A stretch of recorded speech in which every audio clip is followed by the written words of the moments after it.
পৃথার ইচ্ছে ডানায় তোমাকে আবারও স্বাগত। আজকে যে ছোট গল্পটা পড়ব তার নাম নবনীর। লিখেছেন আশাপূর্ণা দেবী।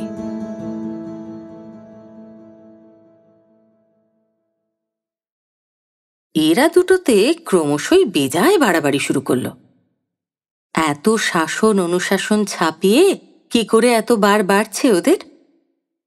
বলছি এদের বাড়ির শুভ্রা আর ওদের বাড়ির শুভঙ্করের কথা। দুজনের নামের মধ্যে বেশ একটা ধ্বনিগত মিল আছে। সত্যি বলতে গেলে এই ছুতোটুকু সম্বল করেই ওদের প্রথম আলাপ।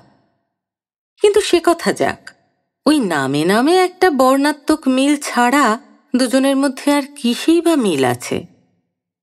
কুলে শিলে বর্ণে জাতে গোত্রে পর্যায়ে কিসে? কিছুতেই না। কি আপনারা বুঝি ভাবছেন এসব আবার এ যুগে কেউ মানে নাকি? মানে মশাই, মানে।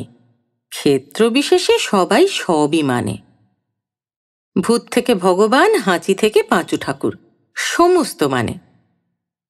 তবে হ্যাঁ, হয়তো আপনার বেলায় আমি মানি না, আমার বেলায় আপনি মানেন না। কিন্তু ওদের ক্ষেত্রে তো আর তা নয়। ওদের যে নিজেদের মটকায় আগুন। আমি ওদের কথা বলছি, শুভ্রা আর শুভঙ্করের অভিভাবকদের।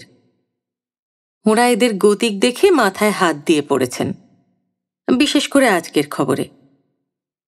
আজ নাকি ওরা দুটোতে যে যার মার কাছে বাজে ভাঁওতা দিয়ে বেরিয়ে গিয়ে ম্যাটিনি শোতে সিনেমা দেখে এসেছে। খবর দিয়েছে সামনের বাড়ির একটা ছেলে, যে ছেলে এ বাড়ি ও বাড়ি দুবাড়িরই গিন্নির পাড়াতুতো বোনপো। সজ্জন সচ্চরিত্র ছেলে, এতটুকু বেচাল বেহায়ামি নেই। পাড়াপড়শির তরুণী মেয়েদের ছোট বোনের মতো ছাড়া আর কিছু ভাবতেই পারে না। একটু বয়স্ক মহিলাদের দেখলেই মাসিমা বলতে অজ্ঞান। সে বলল, দুবাড়িতেই বলল, চা খেতে খেতে। বিশ্বাস আমিও আগে করিনি মাসিমা, ভাবলাম চোখের ভ্রম। কিন্তু ভালো করে দেখে দেখে অবিশ্বাসের আর কিছু থাকলই না। তা অবিশ্বাসের আর পথই বা কই? ছুটির এই দুপুরটায় ঠিক সন্দেহজনক সময়টুকুই তো দুজনে যে যার বাড়িতে অনুপস্থিত। শুভ্রার মার কাছে বলে গিয়েছে তার বন্ধুর ভীষণ অসুখ, বাঁচে কি বাঁচে না। একবার দেখতে না গেলে যদি বাঁচে তো জীবনে আর মুখ দেখানো যাবে না তার কাছে। এতে আর শুভ্রার মা আপত্তি করবেন কি? মেয়ের সেই বান্ধবী বলা যায় না দৈবক্রমে যদি বেঁচে ওঠে, মেয়ে কি লজ্জায় পড়বে, এই আশঙ্কায় এক কথাতেই মত দিয়েছিলেন তিনি। আর শুভঙ্কর, সে ব্যাটা ছেলে, তার আর কি। একটা ছুটির দুপুরে কয়েক ঘন্টার জন্য কোথাও বেরোতে হলে মার কাছে অনুমতি নিতে হয় না। তবু সে বলে গিয়েছিল তেলকল ঘাট ময়দানে নাকি তাদের ক্লাবের কি খেলা আছে, তাই দেখতে যাচ্ছে, ফিরতে সন্ধে তো নিশ্চয়ই হবে। সরল প্রাণা মহিলা সরল প্রাণেই বলেছেন আচ্ছা। কি করে জানবেন কার মধ্যে কি কালকুট লুকোনো আছে? পেটের ছেলে মেয়ে, তাদের পেটের কথা বোঝবার ক্ষমতা এখন আর নেই কারো। সামনের বাড়ির সংবাদদাতা ছেলেটিও সেই কথাই বলে। বিশ্বাস করবেন না মাসিমা, এই যুগে কাউকে বিশ্বাস করবেন না, তাহলেই ঠকবেন। এই দেখলেন তো, আপনার নিজের ছেলেই আপনাকে ঠকালো। শুভঙ্করের মা শুভঙ্করী মূর্তিতে ছুটে গেলেন কর্তার কাছে। এ বাড়িতেও প্রায় এই একই নাটক, একই দৃশ্য। শুভ্রার মাও ছুটে গেলেন কর্তার কাছে। বন্যা আসছে, বাঁধ ভাঙবেই, এ ভেবে কে কবে চুপচাপ বসে থাকে? এ বাড়ি আর ও বাড়ির মাঝখানে শুধু এক টুকরো চালা ঘরে একটা শীতলা তলা, আর কিছু নেই। তা ওটুকুর জন্য ওদের দুজনের কোনো অসুবিধে নেই। শীতলার সেবাতেই প্রায় সারাদিন মাকে নিয়ে ভিক্ষায় বেরোন। আর এরা এদের দুবাড়ির ছাদ, দালান, বারান্দা আর যতগুলো রুজু রুজু জানলা, ঘুলঘুলি, সমস্ত কিছু যত পারে কাজে লাগায়। শুভ্রার মা তো সহস্রলোচনা নন যে সারা বাড়ির সর্বত্র চোখ পেতে বসে থাকবেন। আর শুভঙ্করের মাও কিছু আর এমন দুঃসাহসী নন যে জোয়ান ছেলেকে স্পষ্টাস্পষ্টি কিছু বলবেন। তবু ওরই মধ্যে যতটা সাধ্য, যতটা সম্ভব বাদ দেবার চেষ্টা তারা করেছেন। কিন্তু সে চেষ্টার ফলাফল তো আগেই ঘোষণা করা হয়েছে, এবং এও বলা হয়েছে নিজেদের নিষ্ফলা চেষ্টার বিড়ম্বনাময় পরিণতি দেখে উভয় পক্ষের অভিভাবকবর্গ মাথায় হাত দিয়ে পড়েছেন। অবশ্যই আপনি আমি মানে আর কি যাদের মটকায় আগুন লাগেনি বা আঁতে ঘা পড়েনি, তারা শুনলে হয়তো বলবে, হয়েছেটা কি, মাত্র এই, এর জন্য এত বিচলিত, এত বই করল। এ তো জগতের আদি অন্ত কালাবধি, আর সেই স্পুটনিকদের দেশ থেকে কাঁচা মাংস খেকোদের দেশ অবধি সর্বত্রই চলে আসছে, সর্বদাই হয়ে আসছে। এর আবার প্রতিকার আছে নাকি? এ তো মনুষ্য ধর্ম মাত্র। কিন্তু তা বললে তো আর হয় না। আদ্যন্তকালই তো বর্ষাকালে বর্ষা, শীতকালে শীত, আর গ্রীষ্মকালে গ্রীষ্মের প্রাদুর্ভাব চলে আসে। তাই বলে কি মানুষ তা নিয়ে রাগারাগি করতে ছাড়ে? কাজেই চিরকালই তরুণ বয়সের ছেলেমেয়েরাও যেমন সুযোগ পেলেই পরস্পরের প্রেমে পড়ে বসে থাকবে, তাই নিয়ে তাদের গার্জেনরাও চিরকাল রাগারাগি করবে।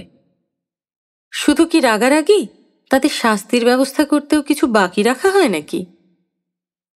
মায়া মমতার ধার ধারে কেউ? সভ্য সমাজে তাদের নানা আইনের বানে বিদ্ধ করে জেরবার করা হয়।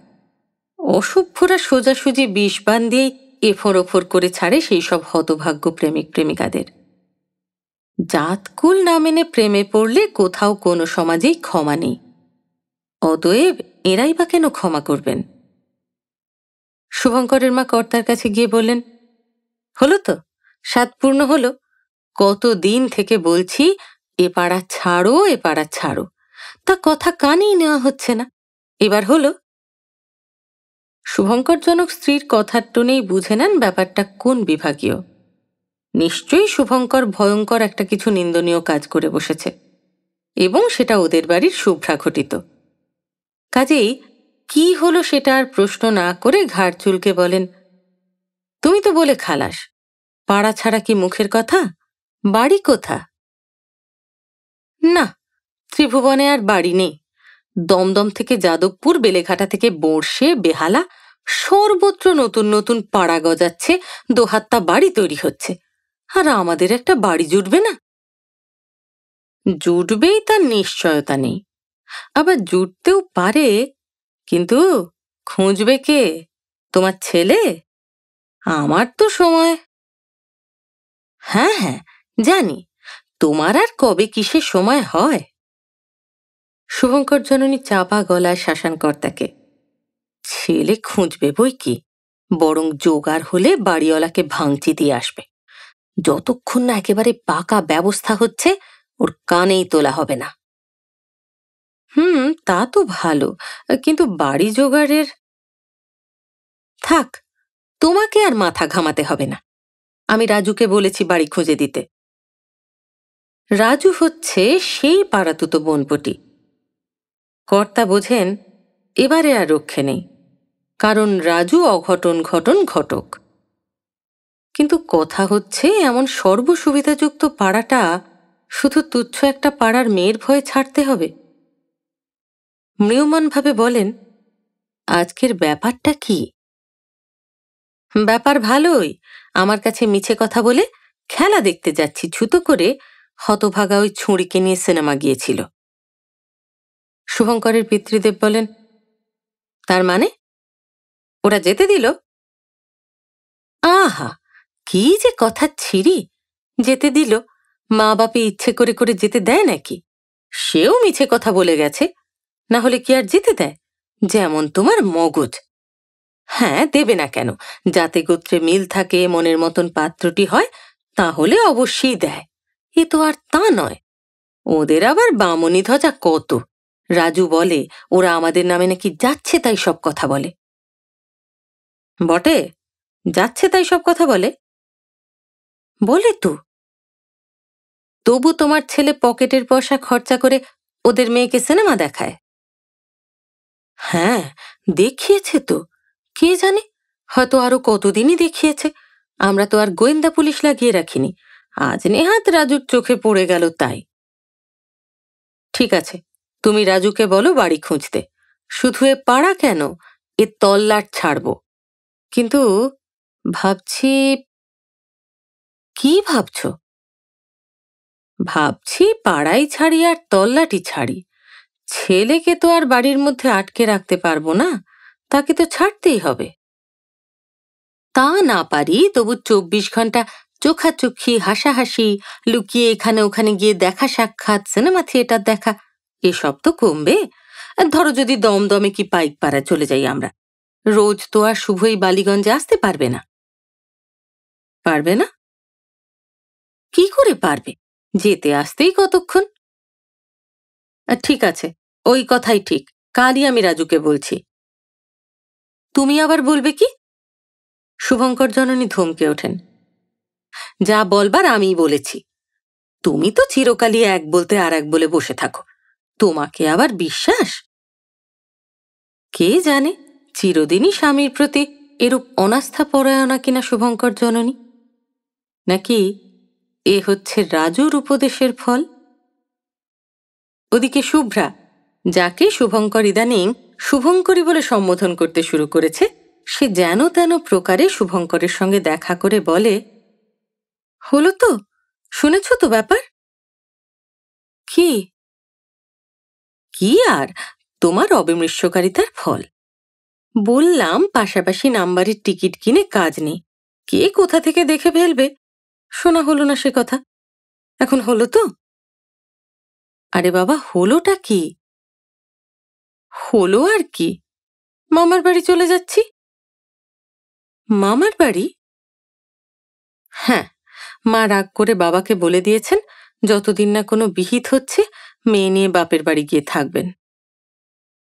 বিহিতটা কিসের?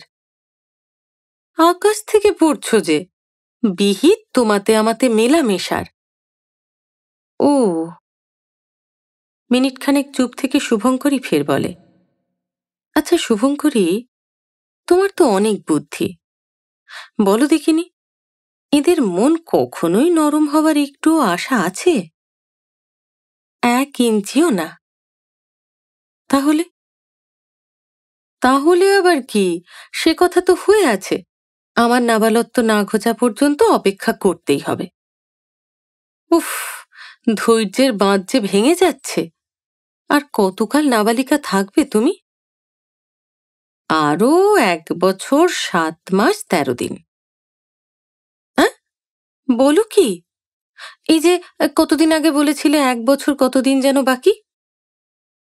বেশি দিন আগে নয়, বছরে 2বার বার্থডে এলে সুবিধে হতো বটে, কিন্তু আসে না, এই যা দুঃখ। জজের রায় দেওয়ার ভঙ্গিতে শুভঙ্কর বলে, মামার বাড়ি যাওয়াটাও হবে না। শুভ্রাও একই সুরে বলে, হবে না বললেই হবে না, হার হাইনেসের হুকুম। তোমরা চলে গেলে তোমাদের সংসার চলবে কি করে? আমরা চলে গেলে আর সংসার কিসের? বাহ, তোমার বাবা? বাবা? বাবা অফিসের ক্যান্টিনে ভাত খাবে, মোড়ের দোকানে চা, আর রাত্রে পাঁইজির দোকানে মাংস পরোটা। জগবন্ধুকেও আমরা নিয়ে যাব কিনা? কেন? ওকে নিয়ে যাবে কেন? বা, জগবন্ধু নইলে 24 ঘন্টা মার ফরমাস খাটবে কে? চমৎকার। যাই বলো, মেয়েরা কিন্তু বড় স্বার্থপর হয়। হবে না কেন? আমাদের স্বার্থই যে তোমাদের পরমার্থ, তোমাদের সেই পরমার্থিক সুখদান করতেই আমাদের এই স্বার্থপর সাজা। এখনো তো নাবালিকত্ব ঘোচেনি, এদিকে দিব্যি তো কথা শেখা হয়েছে। কথার জোরেই তো চড়ে খাবো পৃথিবীতে। হয়েছে হয়েছে, আর তত্ত্ব কথায় কাজ নেই। মামার বাড়ি কোথায়? সোদপুর। সর্বনাশ, কি হবে? কি আর হবে, প্রেমের পরীক্ষা হবে। রাখো তোমার পাকামি, চিঠি লেখা চলবে? না না, মামা সাংঘাতিক নীতিবাগীশ। কোনো ছেলে কোনো মেয়ের দিকে তাকিয়েছে দেখলে তার ফাঁসির হুকুম, আর কোনো মেয়ে কোনো ছেলের কথা ভাবছে টের পেলে তার যাবজ্জীবন কারাদণ্ড। ব্যাস ব্যাস, আর বলতে হবে না, বুঝতে পেরেছি। তোমার মা তার ভাইয়ের বাড়ি গিয়ে তার সাহায্যে তোমার একটা বিয়ে দিয়ে ফেলবেন। অসম্ভব নয় জানো, মা ভয়ঙ্কর একটা কিছু মতলব পোষণ করেই যাচ্ছে বলে মনে হচ্ছে। বাবাকে আদৌ আমল দিচ্ছে না, বলছে তোমার বুদ্ধিতে কিচ্ছু হবে না, দাদাই পারবে এর বিহিত করতে। শুভঙ্কর বলে, আমাদের বাড়িতেও কিছু ষড়যন্ত্র চলছে মনে হচ্ছে জানো। চলুক, কতদিন আর চালাবে, 1.5 বছর সময় কি আর ফুরোবে না? শুভঙ্কর কাতরভাবে বলে, 1.5 বছর কই, অনেক বেশি তো। তুমি তো বললে 1 বছর 7 মাস 13 দিন। হেসে ফেলল শুভ্রা। কাজে কাজেই শুভঙ্কর হাসলো, কাঁদলো, গুরুজনদের শাপান্ত করল, শেষ পর্যন্ত বাড়ি ফিরল। বাড়ি ফিরতেই শুভ্রার মা রক্তচক্ষে শুধলেন, কোথায় ছিলি এতক্ষণ? শুভ্রা অম্লান বদনে বলল, রেখাদের বাড়ি থেকে আসতে আসতে হঠাৎ কিরকম মাথাটা ঘুরতে লাগলো, পার্কের বেঞ্চে এতক্ষণ বসে তবে এলাম। মা মুখে বললেন, আবার মাথা ঘোরা কেন? মনে মনে বললেন, মাথা যাতে সত্যি ঘোরে তারই ব্যবস্থা করছি। শুভ্রা ভাবল, যাক বাবা, মা বুঝতে পারেনি তাহলে। পরদিনই ছেলে মেয়ে, বাক্স, বিছানা, চাকর সব নিয়ে সোদপুর চলে গেলেন ভদ্রমহিলা। শুভ্রা সকাল থেকে সহস্রবার চেষ্টা করল যাতে শুভঙ্করের সঙ্গে অন্তত একবার নীরবেও দেখা ঘটে, কিন্তু হলো না। হবে কোথা থেকে? রাজু মারফত ও বাড়ির খবর পেয়ে শুভঙ্করের মা যে ছেলেকে সকালবেলায় উত্তরপাড়ায় পাঠিয়েছেন তার গুরুদেবের কাছে কলা মিষ্টি পাঠানোর ছুতোয়। ছুটির দিনে মাঝে মাঝে এরকম যেতে হয় শুভঙ্করকে। তা সে বড় আপত্তি করে না, কারণ গুরুদেব হাত দেখতে জানেন। শুভঙ্কর যখন হাত পেতে বসে ভূত ভবিষ্যৎ গণনা করছিল, শুভ্রা তখন রেলে চড়ে সোদপুর চলেছে। দিনের পর দিন কেটে যায়, শুভ্রাদের বাড়ির জানলা দরজা বন্ধই পড়ে থাকে। শুভ্রার বাবা যথা নির্দিষ্ট নিয়মে দুপুরে ক্যান্টিনে ভাত, দুবেলা মোড়ের দোকানে চা আর রাত্রে পাঞ্জাবির দোকানে মাংস পরোটা খেয়ে কাটান। নিচের তলাতেই থাকেন। হানা বাড়ির মতো দোতলাটায় বোধ করি উঠতেই ইচ্ছে করে না তার। ওদিকে শুভঙ্করের মা রাজুকে সমানে বলতে থাকেন, উঠে পড়ে লেগে এই বেলা যা হয় একটা কিছু করে ফেল রাজু, ওদের গিন্নি বাপের বাড়ি থেকে ফেরার আগেই কিছু কর। এই 2 মাসের অদেখায় তবু শুভটা একটু হয়েছে, আবার এসে পড়লেই সব মাটি। উঠে পড়েই লেগেছিল রাজু, এবার পড়িমড়ি শুরু করল, আর শেষ পর্যন্ত একদিন সহাস্য বদনে এসে তার চেষ্টার ফলাফল ঘোষণা করল। বাড়ি পাওয়া গেছে, চমৎকার বাড়ি, 2 তলার ফ্ল্যাট, দক্ষিণ খোলা 3খানা ঘর, তাছাড়া রান্নাঘর। উদ্বেলিত শুভঙ্কর জননী প্রায় চেঁচিয়ে ওঠেন, কোথায় রাজু, কোথায়? দমদমে মাসিমা। দমদমে? একগাল হাসেন শুভঙ্করের মা। বেশ হয়েছে, আমি তাই চাইছিলাম। কিন্তু?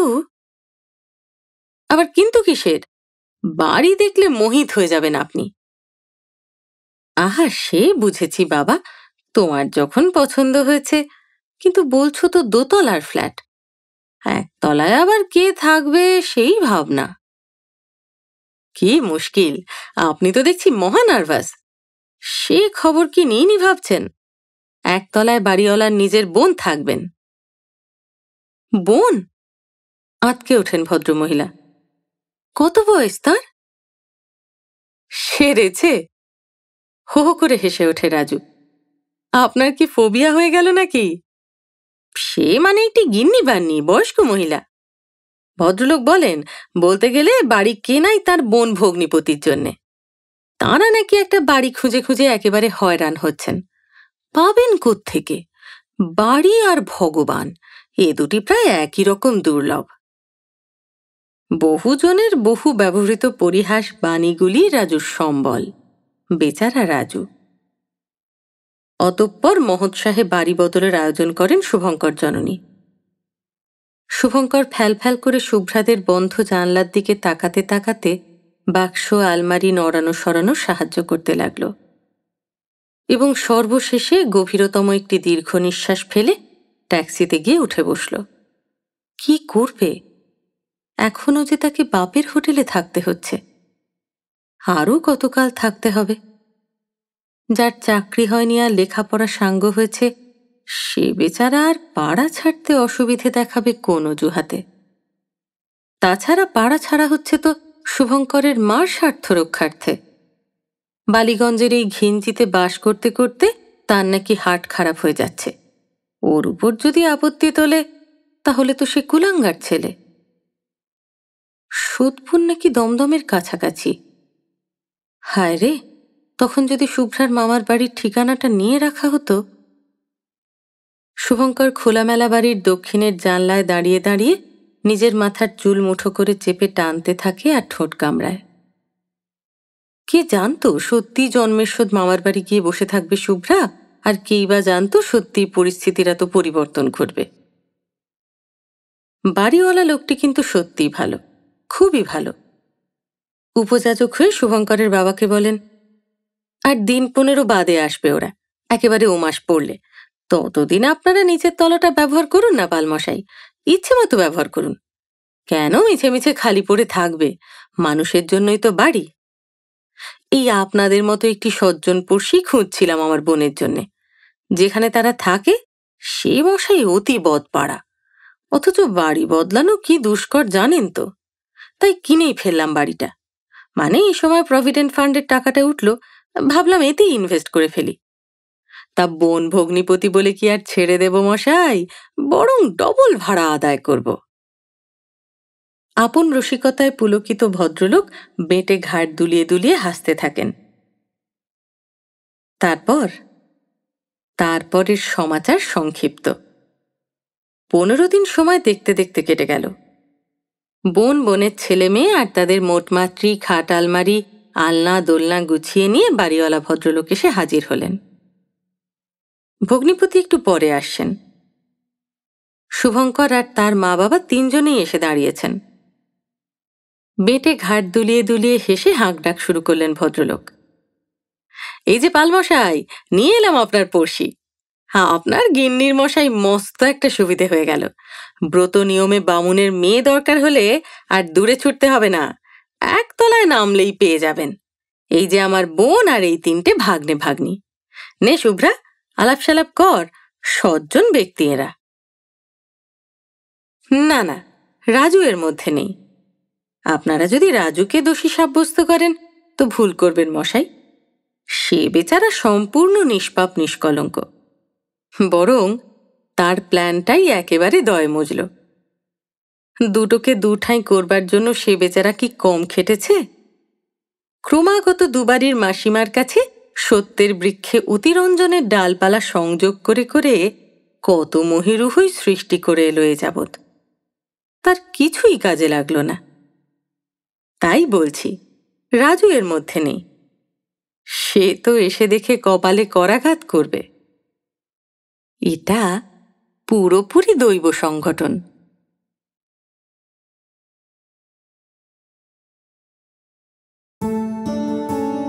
বিধাতা যাদের মেলাবেন বলে ঠিক করেছেন, তাদের বাধা দেওয়ার ক্ষমতা আর কার আছে? শুভ্রা আর শুভঙ্করও বোধ হয় এতক্ষণে সে কথাটা টের পেয়েছে। তাই এই মুহূর্তে যদি দুজন দুজনের দিকে তাকিয়ে রবি ঠাকুরের কোনো গান মনে করত, তাহলে হয়তো আত্মবিশ্বাসের সঙ্গে এই গানটাই গেয়ে উঠত।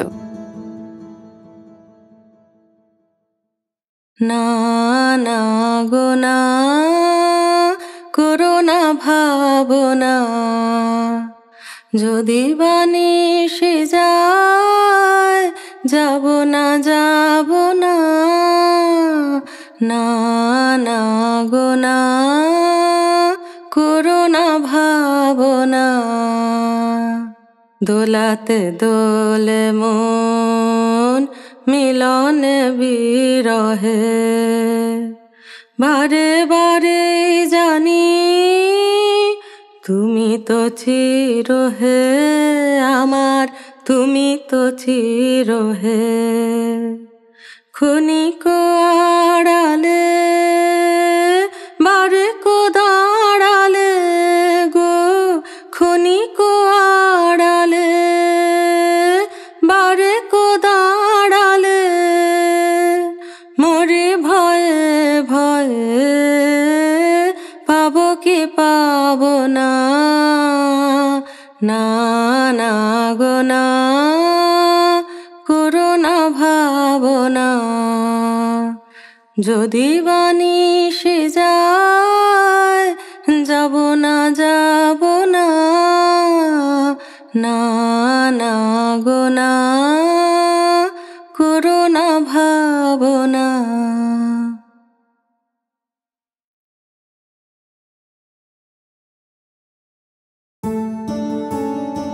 কেমন লাগলো তোমার আজকের গল্প? যদি ভালো লেগে থাকে তাহলে গল্পটা লাইক করো, প্রিয় মানুষের সঙ্গে শেয়ার করো, আর চ্যানেলটা যদি সাবস্ক্রাইব না করে থাকো তাহলে তাড়াতাড়ি সাবস্ক্রাইব করে দিও। অনেকখানি ভালোবাসা নিয়ে অপেক্ষা করো আমার পরের গল্পের জন্য। খুব ভালো থেকো।